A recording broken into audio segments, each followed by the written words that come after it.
Hi guys! Today I'm at a pretty touristic place. This is Lake Idre, or Idresjön in Swedish. And more importantly, there is a beach here. And there are only a few around here. And sand is a real commodity here, both for the tourists but also for me, because I tend to come here with my trekking classes if I want to show stuff in sand. Sand is a really great place to start with trekking, especially when it's just a bit moist and you can compress it. Unfortunately, today I forgot to bring a board so that I could really compress it. So yeah, doesn't matter. I just played around a bit in the rough sand and so on. And it's just a way of training. I like it. Take with me a rake so I can rake a nice sandbox and cool stuff.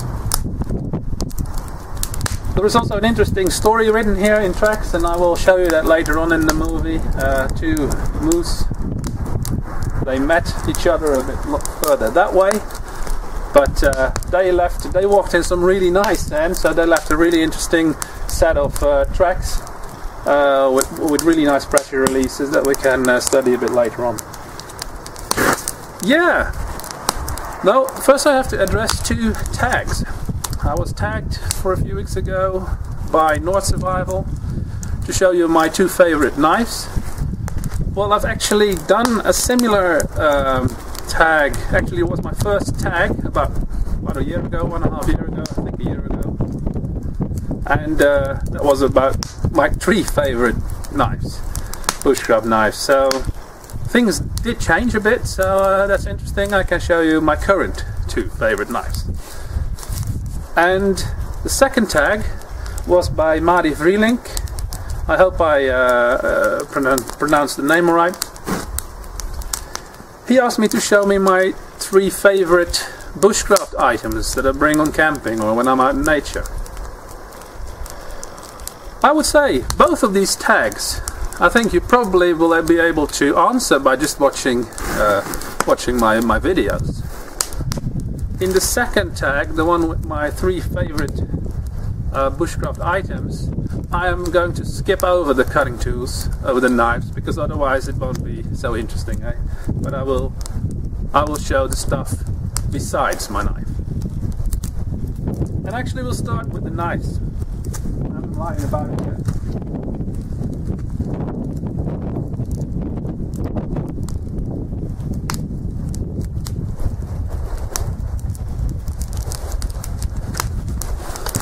Well,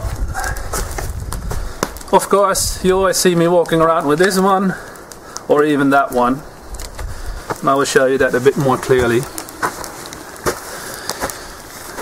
This is my absolutely favorite knife. It's not because it's the most handsome one or nicest one, it's because it's the cheapest one and the strongest one. This one cost me about 40 crowns. I put my fire steel on it. It's just a simple knife.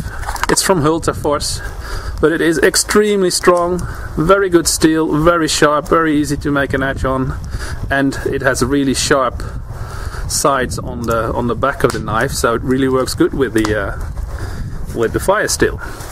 Also, the actual grip is extremely strong. You can really bank on that and beat it with sticks and whatever, and this will not break. So we use these in our courses, so I have a whole bunch of these just to give away so that everybody has the same type of knives when we're at the course. And yeah, with a little cord I use them as a neck knife. Great stuff. I'm a bit minimalistic like that. I like to use the cheapest stuff that I can find, but it has to be good as well, and this is absolutely great stuff. In the same class, of course, we have the Mura knives. I really like the Mura classic knives.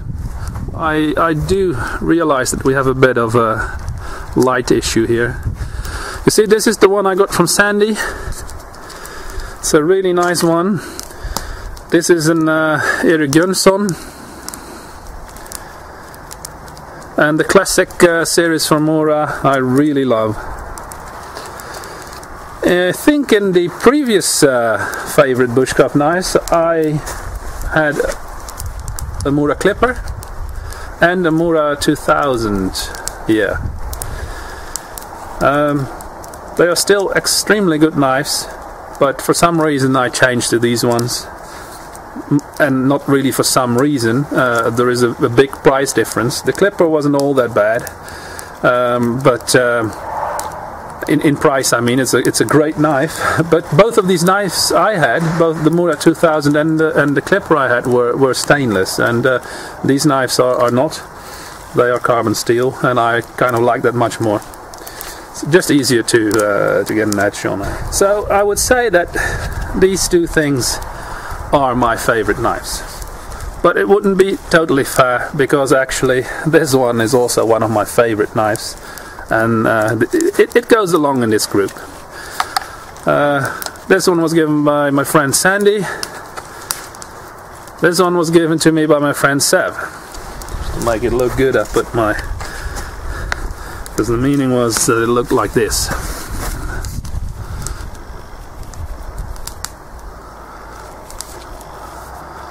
This is made by Sav. It's an even smaller classic Mura knife. Yeah, it's a modern sheath, but the knife in there, that's Eric Frost, and it's really nice. It's a really cool knife. It's a bit stained right now. I have to treat that a bit, but and you see it has it should have been in the kind of sheet that you can put a little lip over on this kind of button. It's like a button, this, you know. The form of the blade is that it is actually beveled inwards. That would be hard to see, I think. So this one isn't really that great for a fire steel, but I need to polish this one again and get a really good edge on it, at least on a little bit. But it does look great. I like these old knives. Really nice little thing. There you have it. Two Muras and a Hultafors.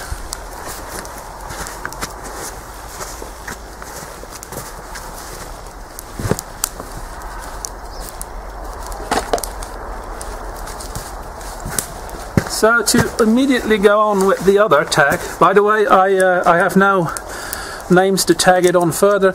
I will put that on in the end of the film when I'm back home. I don't have a list with me.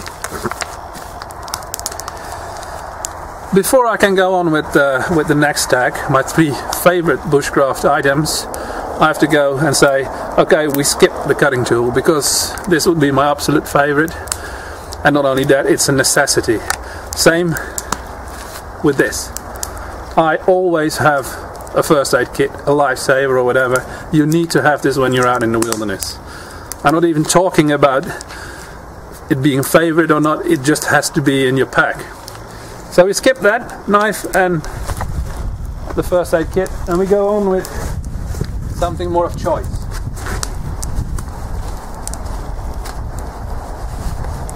Again,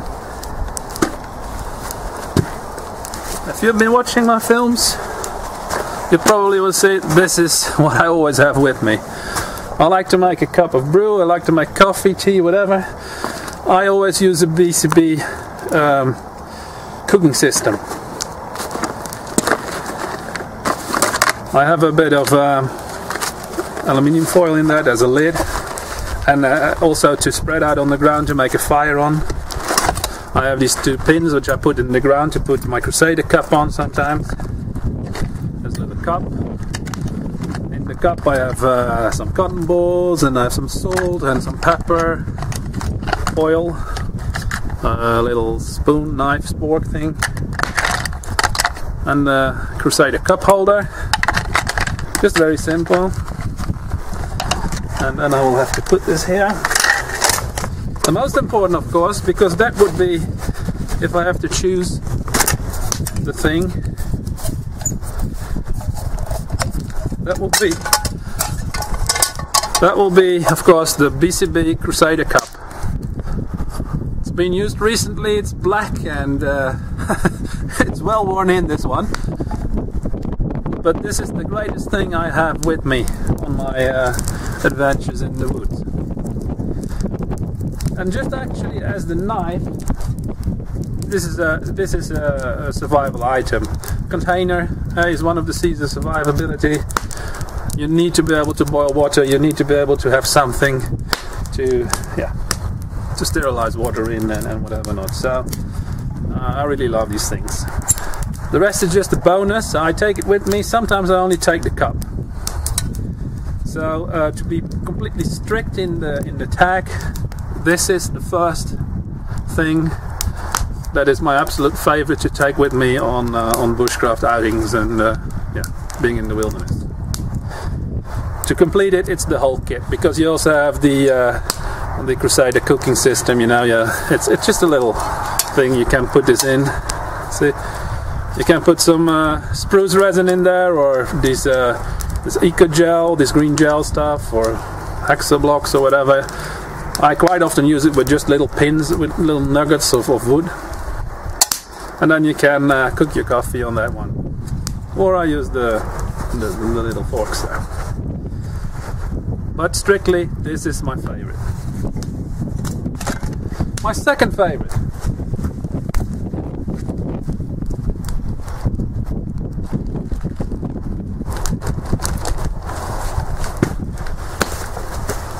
And it's again a sea of survivability. This is cordage. Some paracord, some polysilk line in two thicknesses. I have a whole bag of this stuff, because usually I have a tarp or whatever with me, and I like to have a lot of cordage, a lot of possibilities. And not only that, I like to just play with with cordage. You probably have seen that in my movie. So cordage, my second, and absolutely in the list of my three favorites items for bushcraft. Cordage.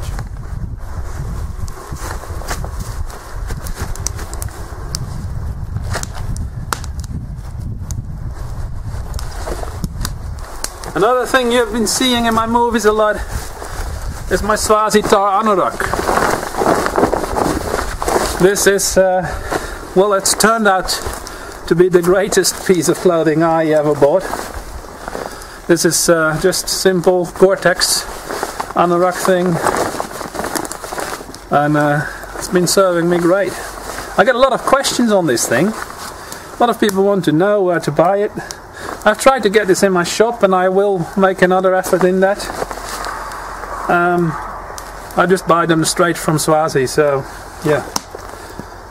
This is my third favorite thing that I have in my pack, or on me when I'm in the wild.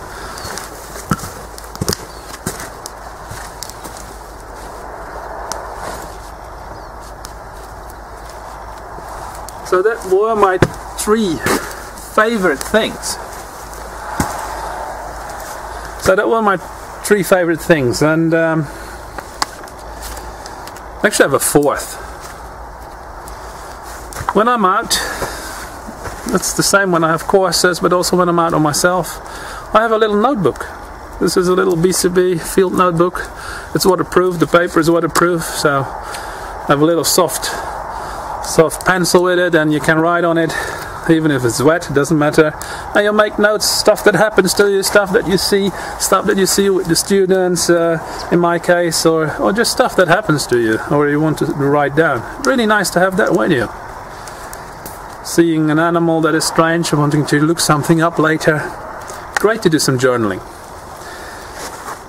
So that's my favorite stuff on a bushcraft outing or a camping trip. So I hope that was interesting for you, and I'll be back with the moose trail, and the people that I'm going to tag for both of these tags will follow in the end of the movie.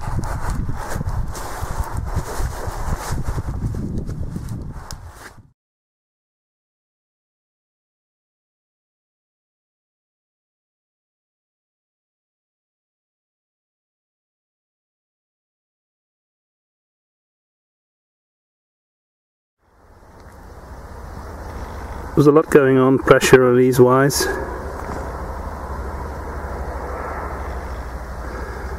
There's a bit of an explosion there. here you see, it's maybe harder to see, but there are two things. This is the plate fisher, that is the primary, and there is a secondary plate on top. A lot of these things here,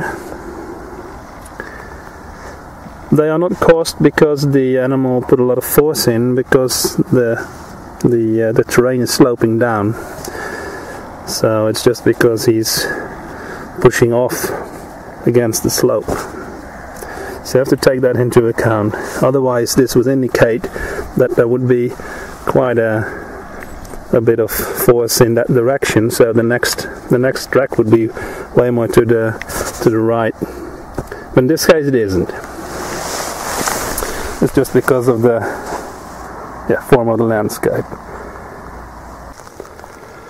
Now, interestingly, there is a second trail that might be one of the animals that there were two of them going the other way, and one seems to be coming back here. Now what I like to see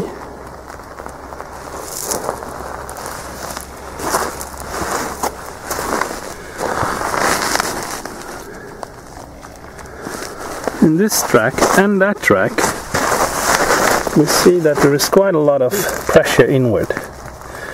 The track is pretty much like this, and here on this end of the toe it's really deep.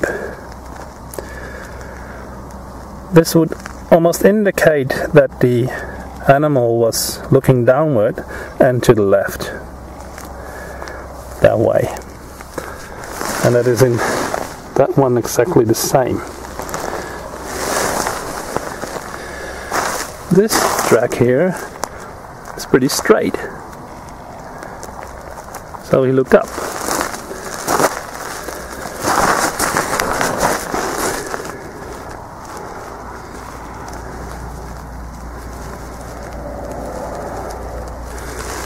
Here there is an extremely deep impression here.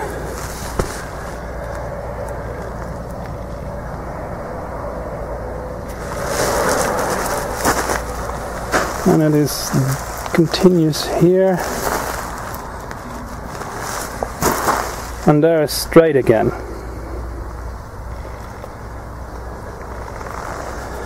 Here we have the other set of tracks.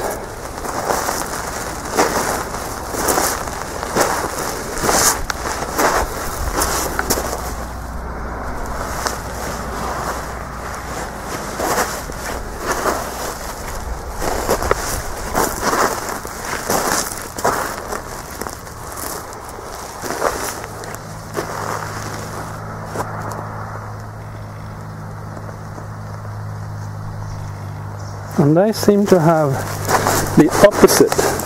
They have a pretty deep impression on that side, on the left side, which straighten out here as well. And that would make this a meeting. But that is not so strange, but because it already looked as if the moose came here in a group. So okay, so they walk on here together, fouling up each other's tracks pretty badly. That's pretty cool. I like to follow animals in that way. Well, not the animals, but the tracks. And it's funny to see that there actually seems to have been a meeting here, that was evident from tracks. Both animals had pressure releases that would indicate that they're actually looking at each other. And also the aging of the tracks was such that they were made at the same time. But that was a really nice little moose story here.